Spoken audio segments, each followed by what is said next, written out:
Hello everyone, welcome back to digital code lab. आज हम लोग, जैसा कि हमने पहले इथेल्स ऑलरेडी लर्न कर लिया है, तो इसके बाद हम नेक्स्ट जो काफी important decision making statement switch case के बारे में पढ़ेंगे। तो अभी हम समझते हैं स्विच केस कैसे यूज करते हैं और उसके सिंटेक्स, उसको कैसे यूज करते हैं और इसकी जरूरत क्यों पड़ी, ये सब कुछ हम समझते हैं।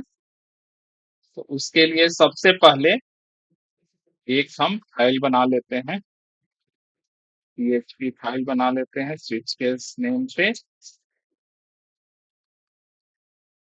Switch case dot PHP.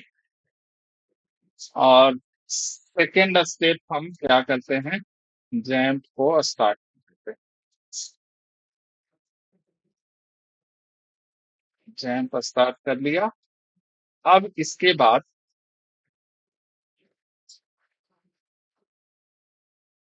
सबसे पहली चीज है कि हम इफ एल्स, हमने जैसा कि पढ़ा था तो उसमें भी हम कंडीशंस को चेक करते हैं, बट स्विच केस में भी हम कंडीशन चेक करते हैं। बट यहाँ पे सिंगल वेरिएबल के लिए मल्टीपल वैल्यूज, मल्टीपल कंडीशंस हम चेक कर सकते हैं। और इफ एल्स में अगर सेम थिंग को अगर हम करेंगे तो वो लेंदी हो जाएगा। और एग्जीक्यूशन भी स्विच केस में as compared to if else switch case fast होता है। तो दैट्स वाई स्विच केस हमारा बेटर ऑप्शन होता है। तो इसको हम लोग आज समझते हैं कि स्विच केस को यूज कैसे करते हैं और इसके सिंटेक्स क्या है। तो सबसे पहले अगर हम एग्जांपल की बात करें तो हम यहाँ पे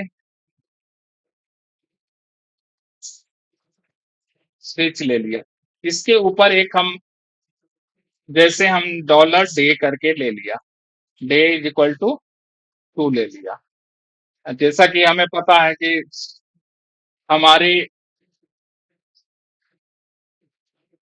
अगर सेम डेज को अगर कंपेयर करना है, 1 4 अगर डिकोड करते हैं कि 1 मीन्स मंडे, 2 मीन्स ट्यूसडे, इस तरीके से अगर हम करते हैं तो इफ एल्स में हमें ऑल 7 कंडीशंस को चेक करना पड़ेगा। बट यहाँ पे क्या है कि यहाँ पे एग्जीक्यूशन हमारा फास्ट होगा। तो इसको हम देखते हैं कि किस तरीके से हम स्विच केस में सेम थिंग को कैसे यूज करते हैं। तो इसके लिए सबसे पहले हमने डे को स्विच में पास कर दिया। अब यहाँ पे हम मल्टीपल केस बना सकते हैं। तो जैसे वीक में हमें 7 डेज होते हैं, तो हम केस भी 7 बना सकते हैं। केस 1 इज इक्वल टू, यहाँ पे कोलोन लेना होता है, सिंटेक्स होता है इसका। अब इको करा देंगे यहाँ पे मंडे, ये हमारा हो गया 1 के लिए। सेम थिंग अगर हम इसकी बात करें तो इस तरीके से हमें 7 केस बनाने पड़ेंगे।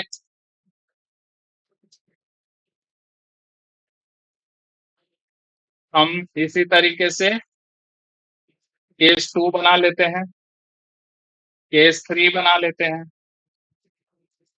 केस 4 बना लिया, 5 6 एंड 7। अब यहाँ पे क्या होता है कि जैसे ही हमारा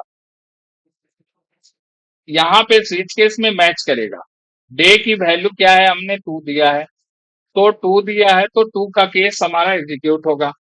पहले हम इसको लिख लेते हैं, ट्यूसडे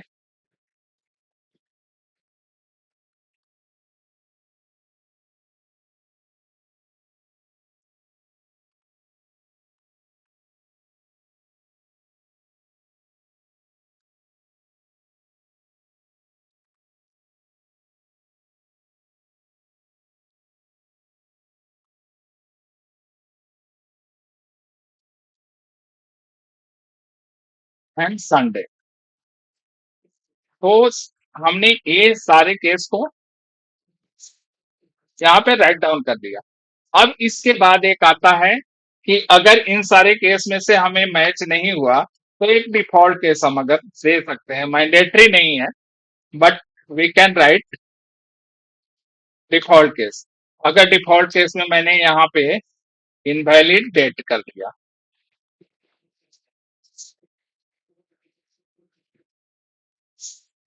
इनवैलिड डे कर दिया, we are talking about date को डे कर दिया।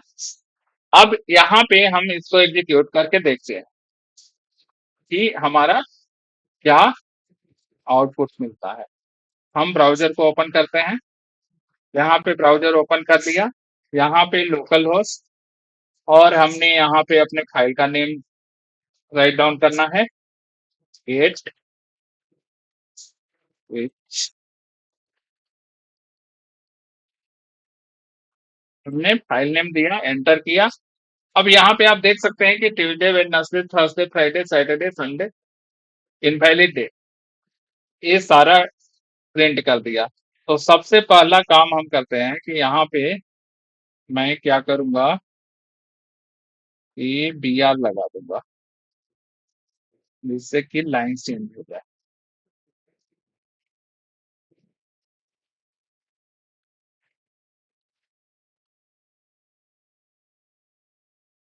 हमने सेव कर दिया।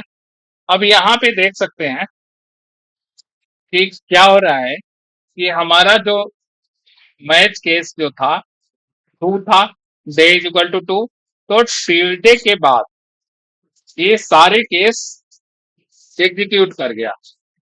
तो पीएचपी में क्या होता है कि इसको फॉल थ्रू बोलते हैं। फॉल थ्रू क्या होता है? फॉल थ्रू होता है कि जैसे ही मैच केस एग्जीक्यूट करेगा उसके बाद के सारे, उसके बाद जो नेक्स्ट लाइन में मिलेगा वो सारे केस को एग्जीक्यूट करेगा।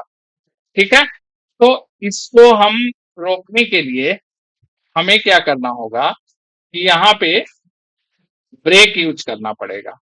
ब्रेक यूज अगर हम नहीं करेंगे तो ये फॉल थ्रू मीन्स कि एक एक मैच होने के बाद उसके बाद जैसे हम 3 कर देते हैं, यहाँ पे 6 कर देते हैं, 5 कर देते हैं।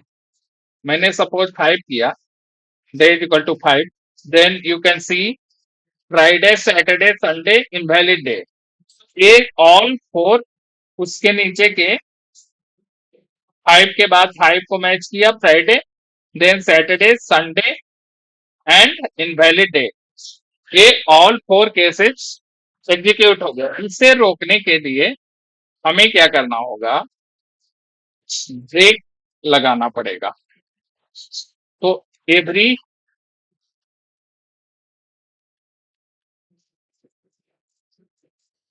केस के बाद हमें क्या करना पड़ेगा? ब्रेक लगाना पड़ेगा।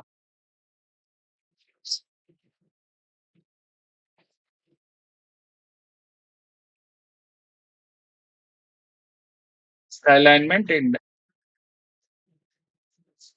फिक्स कर दिया हमने।